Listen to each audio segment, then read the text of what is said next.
Thanks for joining me today. I really appreciate your time. I'm gonna begin in just about a minute. Just let me set up a few things. Oh yeah, a few more people joining, so just wait another minute or so.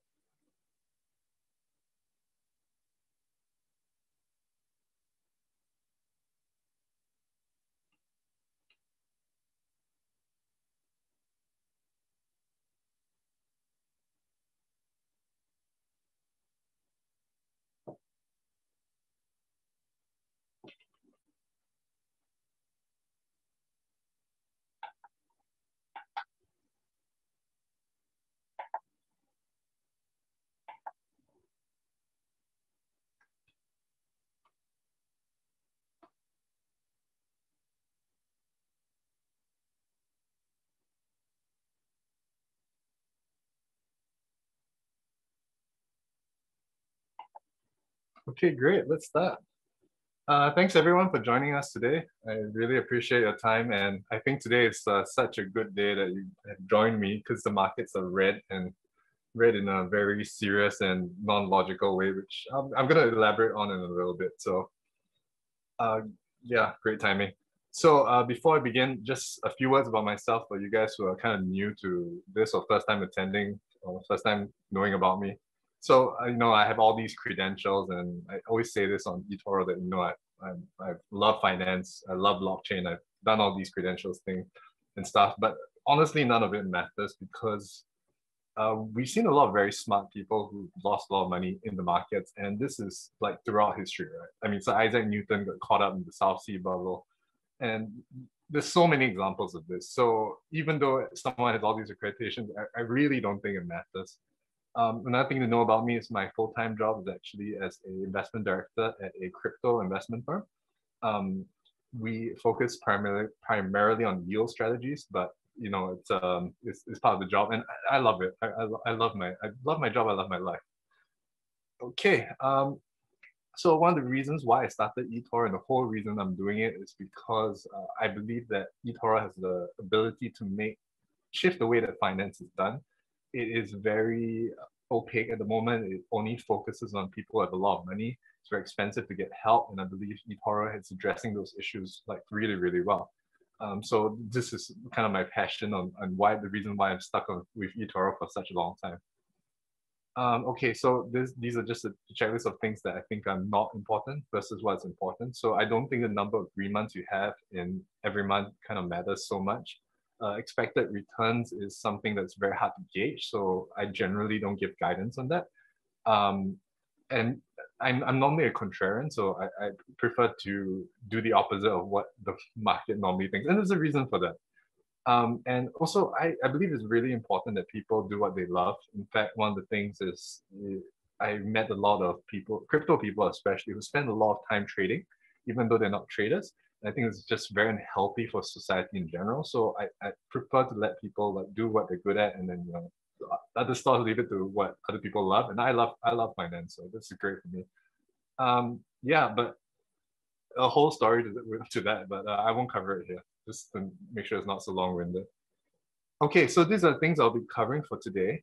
I'm going to spend a little bit more time on the first four parts because I think what happened in the last quarterly investment update is I spent 20 minutes just finishing everything, and then there were no questions at the end. So I just wasted a lot of 20 minutes of time. So instead, this time I'm gonna do a little bit longer on the first four parts and then leave it the questions to last and not so much time there. But if you have questions, please feel free to ask. So yeah. Okay, just a word. If you guys ever have any time, please check out Felix Dialects and Copy Traders Club. I think these guys have done a really good job in trying to help the community and eToro community grow. And they do a lot of videos and stuff. So if you guys haven't checked them out, haven't subscribed, please do. Okay, I also want to address this because I did put it out in my survey before we did this conference, and it was this: am I allowed to add funds? Would you guys be okay with it? I've decided not to add funds for the time being, and there's a reason for that. It's because it's a little bit messy the way that it needs to be done. So what I'm gonna do is just to make it clean, I'm just gonna put off putting the money back in. So if you guys heard like my talk on Copy Traders Club, what I did say was sorry, how do I say this? My mission in eToro is really to kind of democratize the way that finance is done. And it's a very hard for me to say, okay, I'm gonna match your money how I match mine, but at the same time, my PI payments are like that, and my amount invested is like that. It doesn't quite make sense. So I've been saving most of my PI payments, and I'm hoping to throw everything back into eToro so that my interests are aligned with yours, and you know I'm with you on this boat. And I do want to put in a significant amount of how much eToro gives me back into that, so it aligns.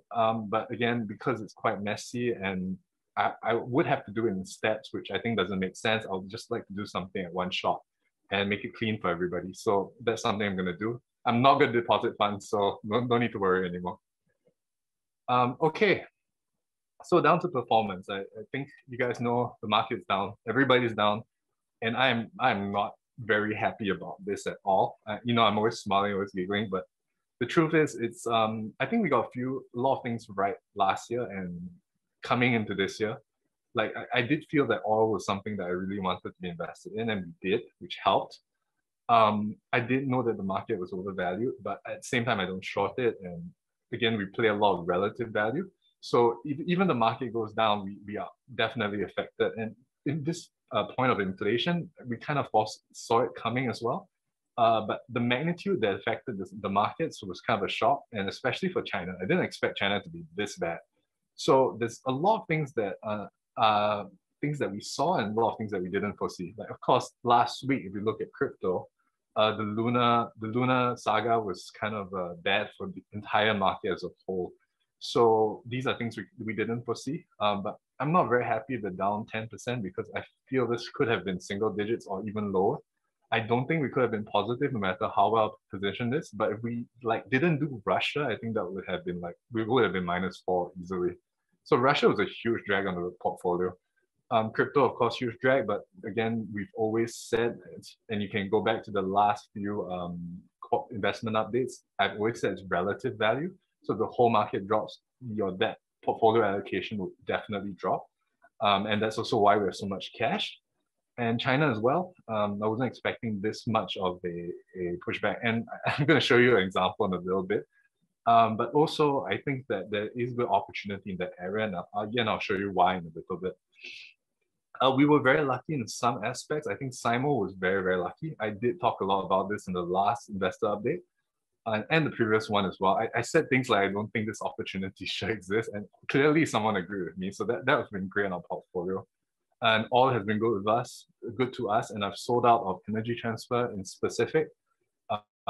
We still have all positions, so I don't want to be overexposed to one factor as well. So I've reduced that to energy transfer. Okay, so let's go into it. Okay, these are my positions in my portfolio. This was taken like 2 days ago, so it's you can see I'm down, and it hasn't changed much since the last investor update. To be honest, it's down a little bit more, but not significantly. Okay, so this is something I wanted to get into. I wanted to show you the problem in looking for logic in an illogical market. This is actually an example that I wanted to give, but I have an even better example today because it affects our portfolio. So this will be fun, right? So yesterday, Auto Home, which is one of our large holdings, actually came out with this guidance yesterday. Their results yesterday, and it says that they beat earnings, right? They beat estimates of the analysts. And if you look at it, it's quite a significant beat, right? Like, look at this. This is it's not quite 10%, but it's more than 5 and a little bit more significant. And look at this EPS beat is, a significant beat. It's like 15%, 15-20% beat. So this is really positive news for the stock. And guess what it did today? It did the most unexpected thing ever. It dropped 2%. It dropped 2.61. Oh, it's down 4.76% today. And this is one of our larger holdings in the portfolio. And this is despite this kind of estimate beats.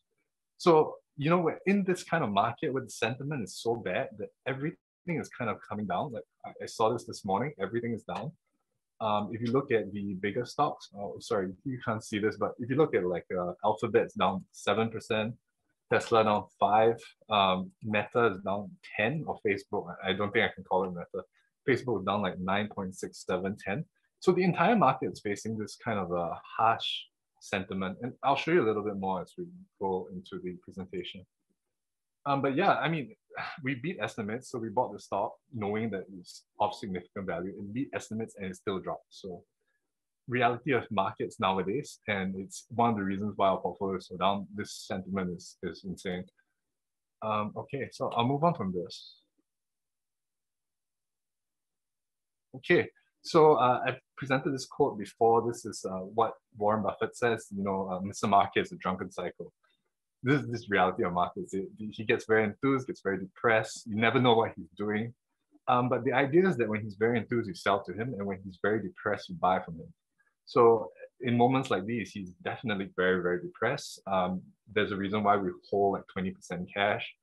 And I think, with Simul, if it goes through, we will have even more cash. But yeah, this is kind of how we need to play the markets. And, for long term, I hate using this term, but it's kind of true. For long term success in the market, I believe this is the only way we can play it. So that's how we do it. Okay. Number one question that was asked during my survey is, are we bottoming? Please comment about stocks and things like that. So we've already covered the logical part on the market, but what I wanted to show you is some research that we've done over the past few months and as we go on through the market, right? So I did want to explain this a little bit because inflation is affecting everybody. And it is, I'm sure in any country you're in, food prices have gone up, electricity has gone up, things like that. So what happens is that in the stock market, you have something called a PE ratio, which generally reflects valuations within the stock market itself. There's a lot of metrics. This is just guidance, right? Schiller PE ratio accounts for inflation. And as you can see, the average for this chart, which is over a very, very long period of time, is about 16, 17 PE ratio. We are currently still at about 30.71, which means we are still very high overvalued above what the mean is. And of course, we can assume a slightly higher mean because we've come into an era of more prosperity. And of course, you guys know money printing. But it still remains, the fact still remains that we're very highly overvalued. So if we were to come down a little bit and say maybe the fair value is around 26, we're still overvalued and still means that there is room for the market to drop. I will cover what we will do given these facts a bit later, but I'm just presenting the facts first. So this is actually from Bank of America. So what they're saying is that, in the US, and this is the PE ratio, not the Schiller, but they're saying that the average was between 14 versus, and they believe it's 19 now. That's kind of where the fair value is. So they are saying that, SPX or the S&P 500 has a, 3,600, 3,800 kind of potential entry level. So that's where they think the fair value of the market is, and they think that's where people will come in. I'm not so sanguine about that. I think I don't generally buy the index anyway, so I'll just use that as guidance. Again, I'll share more on how this is gonna affect our portfolio. Okay, so what happens in a rising interest rate environment because inflation is going up is, this is very theoretical, but I'll just cover it, is you can see here that this is kind of what we call a risk curve. This lowest level here that we call internal funds, but this because it's a corporate finance term, but you can think of it as something we call the risk-free rate, which means what's the government bond, the risk-free bond giving you? And of course, that's going up, and it's going up significantly. You can see here, we started at like 0 point something last year, and now it's at 2.07. So it's a significant increase, right? And because of that, any corporate debt that it gets issued needs to be issued at a higher premium. Even if you were to be, say, your Apple, right? Your AAA rated stock means you're very, very safe. You still cannot be safer than a government bond. So they have to give in a significant spread. So that's the debt. And then what happens after that is the equity has to sit on top, which is the stocks. So you expect the bond to return, let's just say 3%, the risk-free rate is 2%. You expect the stock to return at least 3.5% or something more than that. It cannot be less than the bond. That would make no sense because the bond has lower risk than the stock. But what you can see happening is that because the bottom of this risk-free rate is going up so much, you can see from this chart, all the stocks kind of have to drop because it has to keep up with that risk premium, or what we call, or what is called risk premium. Again, I'll go into how this affects our portfolio later, but this is just general theory and good to know, you know. And if it's not clear, please call me out on that later. Okay, so I want to give an example of something that we did invest in, and this was way back in 2020. And I had a stellar year in 2020.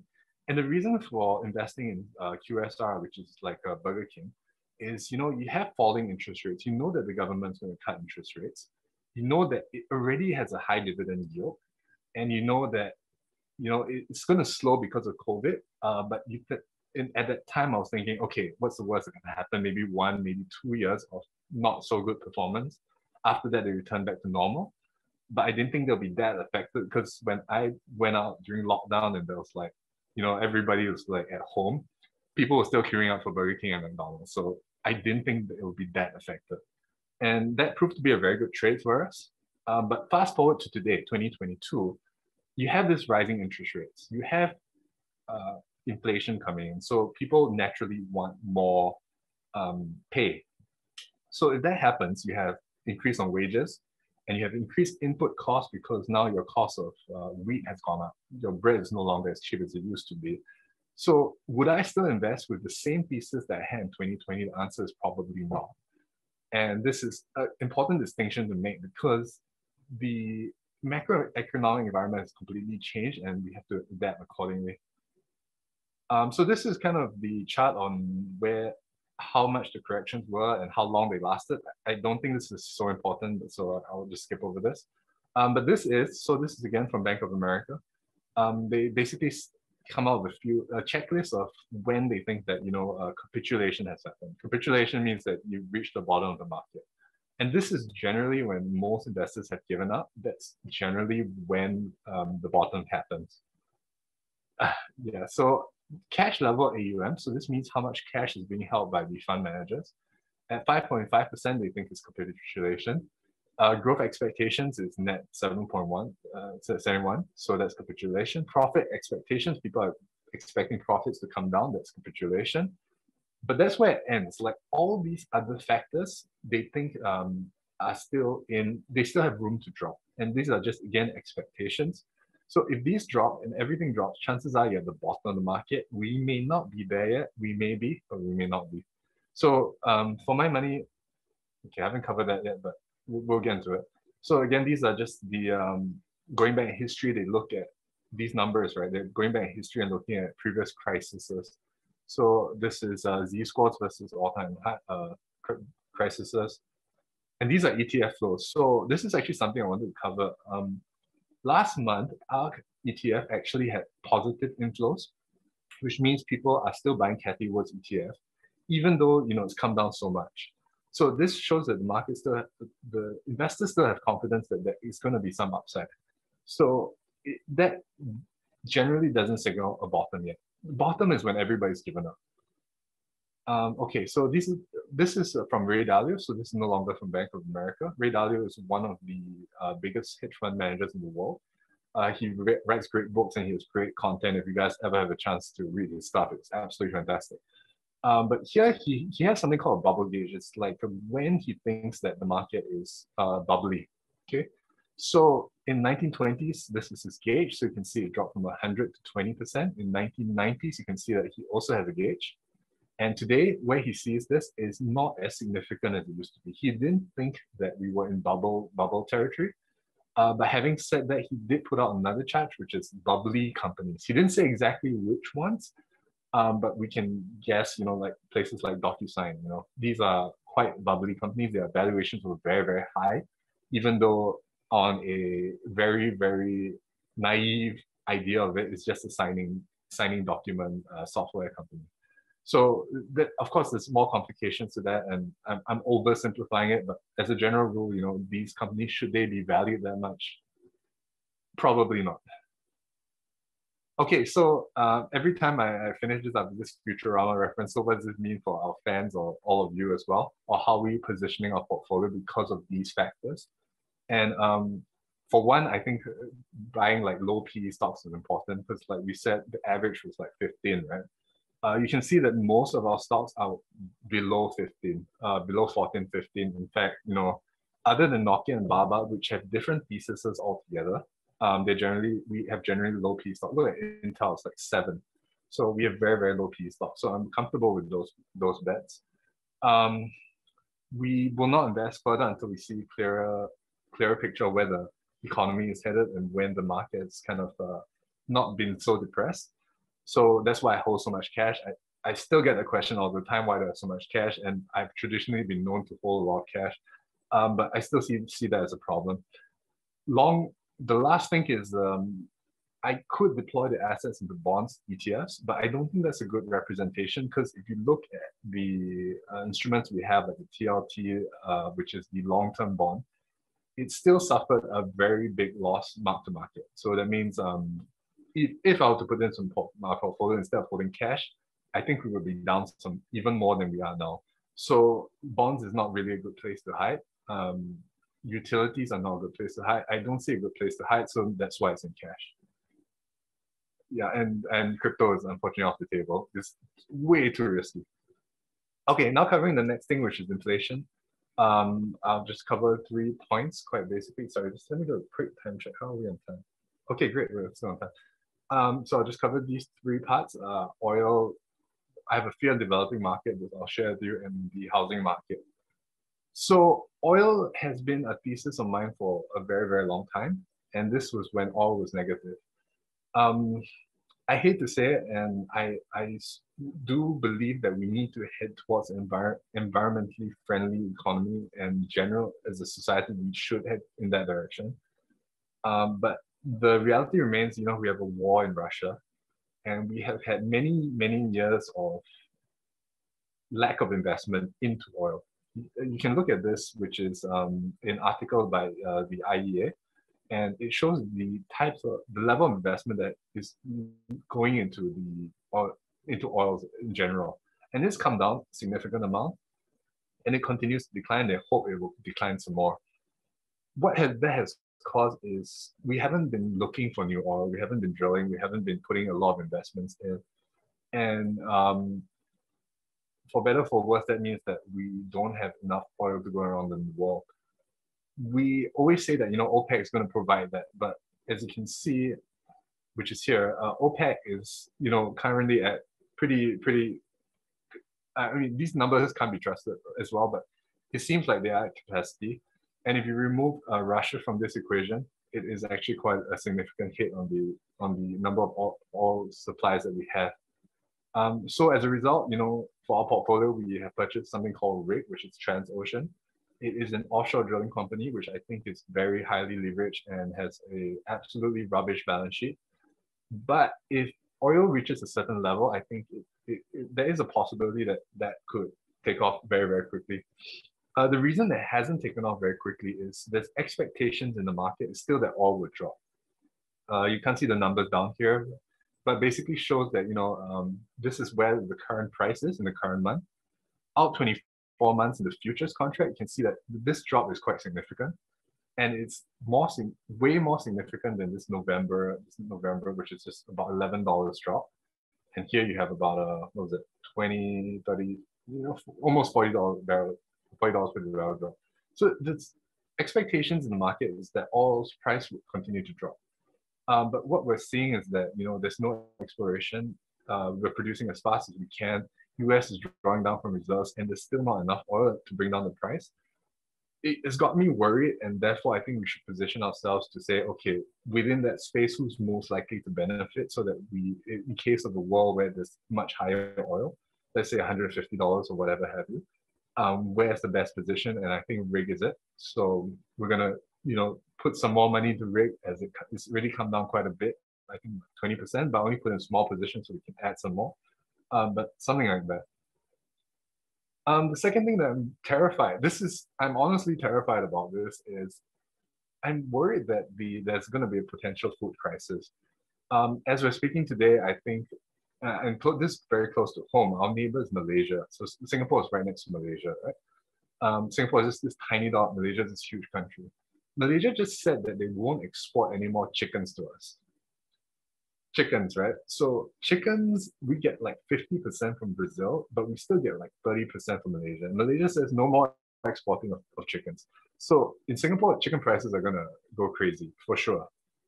Government says they will find some other source, but that would definitely come at a higher price. Is the reason why we buy from Malaysia.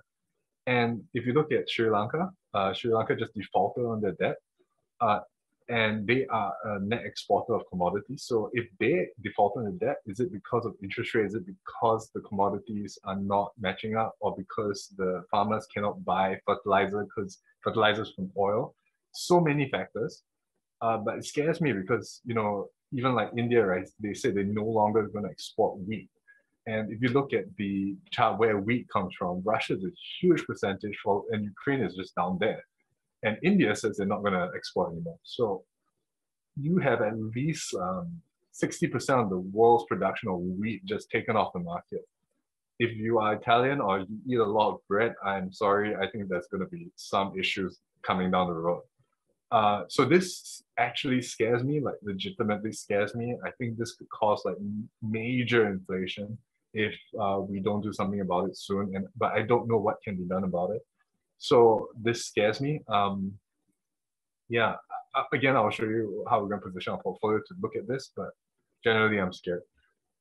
Okay, and yeah, this is a picture of Sri Lanka. So they have protests across the world for this. Yeah, so another thing is the housing market in certain countries like Switzerland, Australia, Canada. These are the three that are a little bit high up on my radar. Reason being is that they are funded by very, very low interest rates. If you look at Canada and Australia especially, because I've looked at the history a bit more, they've not had a housing recession in a very, very long time. And the reason is they kept cutting rates, and that fuels the bubble. And also, there's a lot of Chinese buyers who have a lot of wealth now. They go to like Australia and Canada to buy property. And China has just like insisted that their party leaders can no longer buy property in these countries. So they have to return to China and bring all their money back to China. This is partially to do with the sanctions and Russia and things like that. But if interest rates go up and people are no longer expecting increase in property prices, and there's like mass selling in the market, this is a recipe for disaster in terms of housing market. So these three companies scare me. Also because if you look at this metric that I'm looking at, which is housing income is to debt, this is very high. They're generally very high. They have more debt than they do have income. So it's a bit of a scary number to look at. So for those reasons,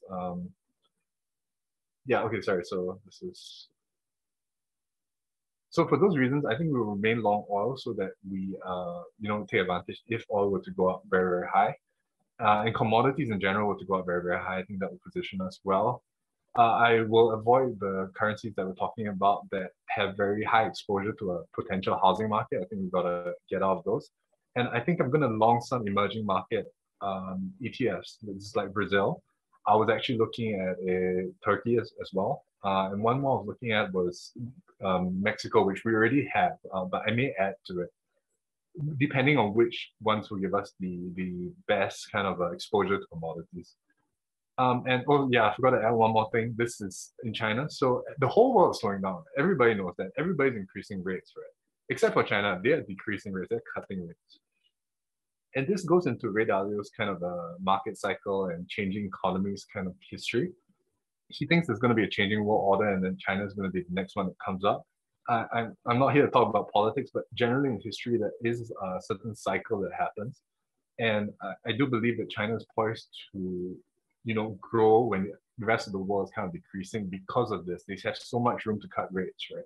While everybody's increasing rates. So growth is likely to come from China. And for those reasons, we will also remain long on Chinese stocks. Okay. Let me do a quick time check and also a quick swing of water. Okay, I've got like 5 minutes left, so I'm just going to go through this quickly, which is crypto. This is the last thing and one of the things that people are asking me a lot about as well in my survey. Yeah, so Luna was a terrible, terrible thing to happen to the market. If you were involved in Luna, I am so sorry. I know personally people who have lost a lot of money, and we're in the community, so we know of people who've actually taken their own lives because they've lost so much in Luna. It was marketed a certain way, and yeah, it's very sad, but it happened. And if you were invested, I'm sorry. I'll just leave it at that. Okay. So, but because of this crash, I think a lot of regulations going to come to the market. Do Kwon, who is the founder of Luna, is being investigated to see whether he was marketing a Ponzi scheme. So that's exactly how serious it is, right? So if you look at TVL, which is DeFi, this is the total lock value in DeFi or crypto as a whole, is dropped by a lot. It was 300 billion, now it's at 139. So it's more than half, right? A lot of this is due to Luna being a very large percentage, but normally in DeFi, we have a lot of stable coins as well, like USDT, USDC, DAI, but that has not helped the market and it's dropped more than half, which is extremely significant. So as always, I think there are relative value opportunities. I see DOT as a relative value. That means what is DOT priced at versus the rest of the market. And this is why I continue to hold DOT. I think it's a very unique case whereby DOT has a very strong technological advantage. The technological advantage is that it allows cross-chain communication in a decentralized manner. Briefly, what that means is that if I would have something in Ethereum and I want to move it to Polkadot, I have to use something called bridge. And this is currently what everybody uses. Like Polygon, if you want to, from Polygon to AVAX, use a bridge. Polygon is the official bridge. There are third-party bridges, that bridges all over the place. When Polkadot comes live and all the different networks come about, right, it allows that to happen on a decentralized manner. And I think this is the future because if you think about like if I want to, I'm a Singaporean, and if I want to if I want to trade with someone in Australia, for example, Australia wants to have their own ecosystem, Singapore wants to have their own ecosystem. How are they going to talk? I believe Polkadot is the best answer to that. Whether that will truly come about, I mean, I don't know. There are a lot of regulations and parachain options, and there's a whole complication mess in that. But my belief is that we will have many different communities, and these to talk to each other will be bridged by a network. So Stargate actually came out, and that gave me a little bit of a scare because that affected my thesis. If Stargate like worked the way like completely decentralized, I would say DOT is gone, you know. But the way I see it, it's still possible for DOT to succeed given this market. So I'm still holding on to DOT. I will wait until the market's clearer again because everything continues to fall. And when it's clearer, then I'll purchase some more. I just purchased some Tron today, just a little bit, like 1% of the portfolio. But other than that, I won't place a lot more into the markets until we're much clearer on where the outlook is. Okay, and also this is something I wanted to say. You know, Ethereum 2.0 is coming out, and if you run a staking pool, you get about 4%. So this is actually a really good return if you think about it. So if I were to like have a lot of money, right, I need to place it somewhere. Where can give me like a 4% yield?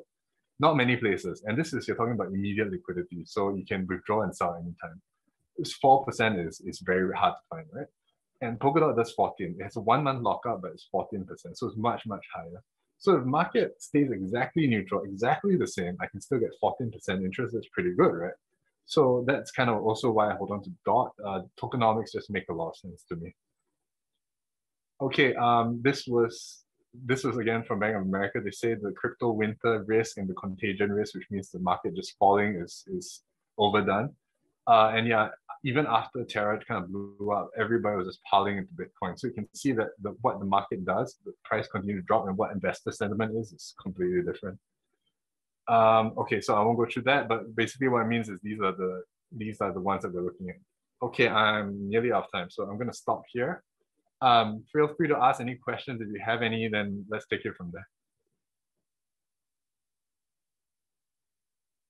Okay, let's check the chat box as well.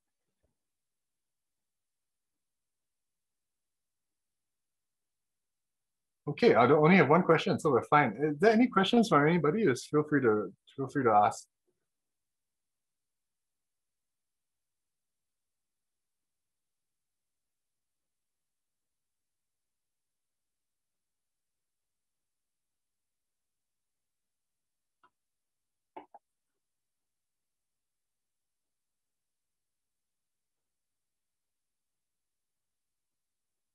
Okay, let's see.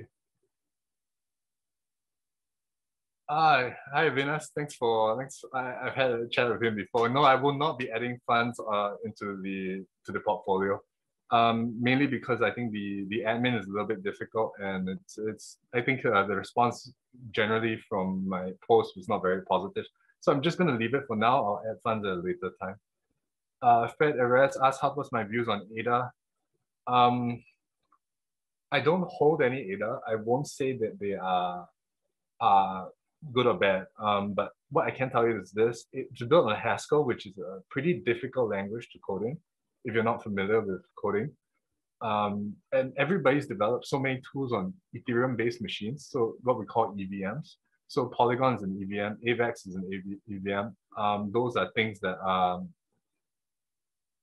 easier to build on. So I think developers will continue to flock to those. ADA is in the world of its own, and traction is a little bit difficult. They launched Sunday Swap, but then they had to take it down. Now it's back up. So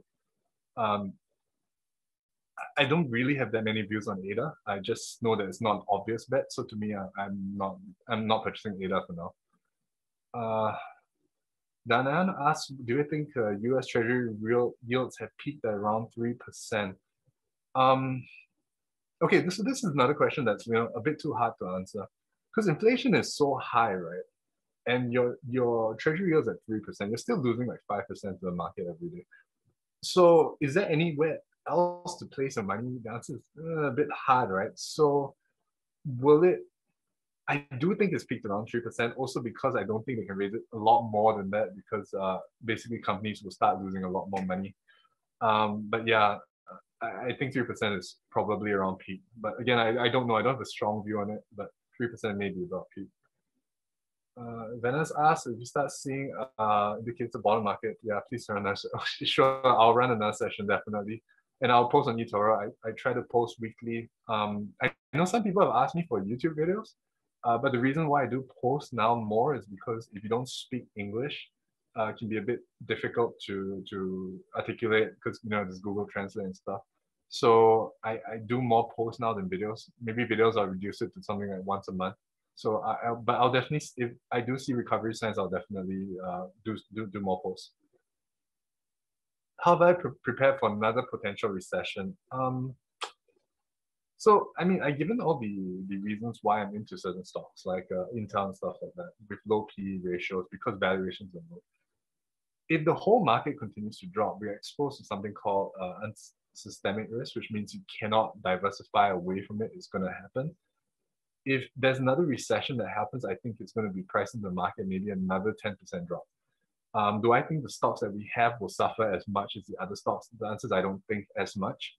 But I'm holding a lot more cash, because if that happens, then at least we have more money to deploy. Okay, so Claude asked a very, very good question. Would I consider holding a hedge in my portfolio? The general answer to that is no, I don't short the market. And the reason I don't short the market is I've been on eToro a little bit for a long time, right? So when I was first a popular investor and I reached like champion stage, I remember telling people, Korea is these tensions are too high. I think the market has to fall, all has to do something. So what happened is there was missile testing and fires, and missiles were being fired everywhere, right? And the market went up. Like, it just went up. So really what you're seeing is that the market is very temperamental. Like we said, Warren Buffett's quote is very temperamental, and really depends on people's emotions at the time. Now it's extremely negative, but it can turn very, very quickly. And in fact, for crypto, when we first saw the boom, it was just very fast. There's no reason for it. It's just like, oh, people are positive, so everything goes up. It's like no real reason for it. Gustavo asked, do you believe the last few months low was a surprise in the market? Could defensive strategies have been taken before the drops? And what are the lessons for us investors? Okay, so that's a really, really good question, and also a complex question. So were we taken by surprise by the market? I think the degree of which China has dropped was definitely a surprise to me. If you look at how far Alibaba has come down, it is insane. If you were invested at the top, like for example, Charlie Munger, you're looking at easily 50% mark-to-market drops. And that is just an insane number to think about. So certain things have surprised us, I think. Could defensive positions have been taken? Depends on the kind of investor you are. If you're extremely sophisticated and you can do structured products and things like that, maybe, perhaps. But if we're expressing our portfolio very simply, I personally don't think we could have done any more than we did. I think we managed decently well. I'm still not happy with it. I wish I was not in Russia, and that would have saved us like 6%. So I really wish we won in that trade. Would lessons for us investors, I think coming out of this recession and this bad period, if we do well, and I generally I plan my portfolio to see in a very, very long term. You look back at this period and say, okay, this is what could have done, not panic and hold more cash, things like that. But as of now, the lessons that you can learn from looking back, I think is very, very hard. Because people try and time the market. People try and long short, day trade the crap out of it. In my experience and in the study I've done in the history of like finance, right, I've found very few people who are excellent at market timing and can do it over a consistent basis. But so because of that, I don't do market timing, anything. Okay, Sam says, I'm really excited to meet you in person. Yes, excited to meet you too. Looking forward to it. Fred Aves again asked, can we add gold stocks to the portfolio?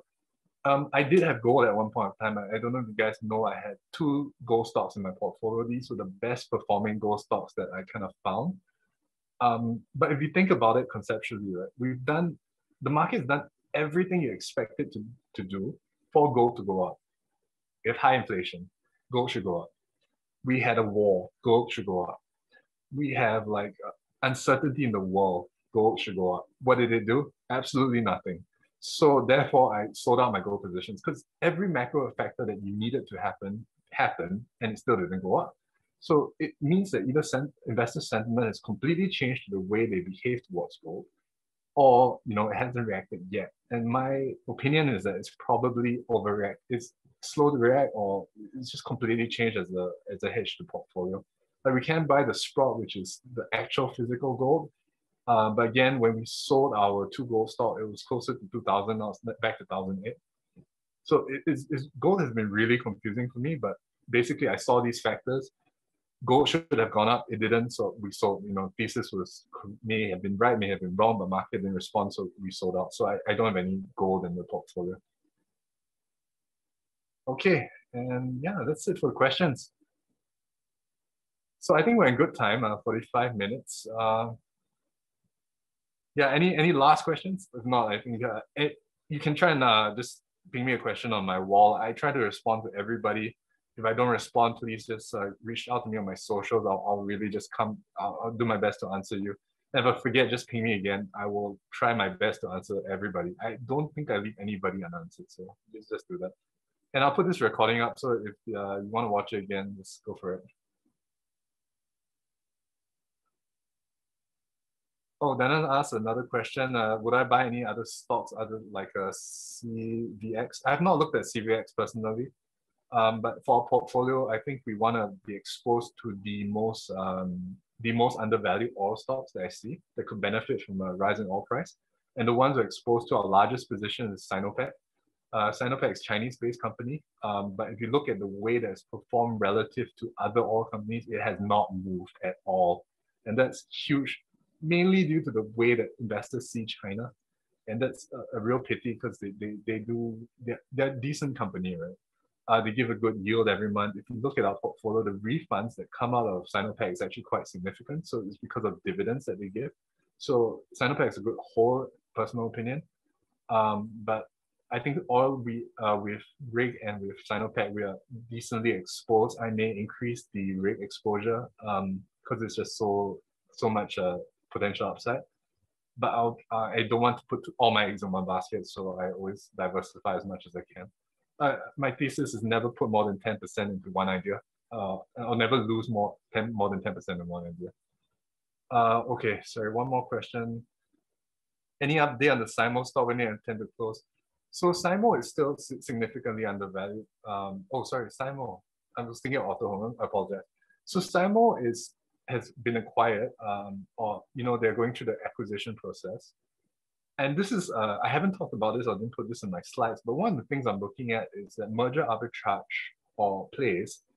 The spread is kind of wide. Like they offer to acquire it at 20% higher than where it is, right? And this is called merger arbitrage. So if the merger goes through, the stock will jump 20% because that's the price that they've agreed to pay.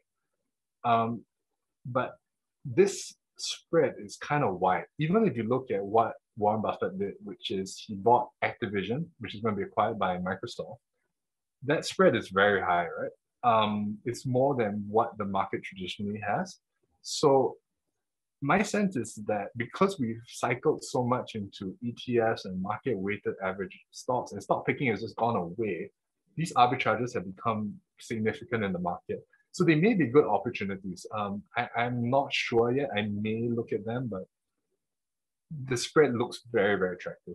And Warren Buffett does it. I mean, there's definitely some value there, right? So let's get a bit more clarity in the market before we attack these. But I think those merger arbitrages look good. Simo just happens to be a good merger arbitrage. Even if the merger doesn't go through, it's a great stock. It produces great cash flow, and we bought it at a great price. So I'm not worried about that at all. I will close some at 100 just because I want to free up more cash to go into more risky assets. But as a general, I don't have much update on that other than that. Okay, and that should be about it. I think, Zara, can we end that? Yes, of course. And thank you so much for hosting this evening. And thank you everyone for joining. And we're all looking forward to seeing you in Q3. Excellent. Thank you guys so much. And again, please reach out if you have any questions at all.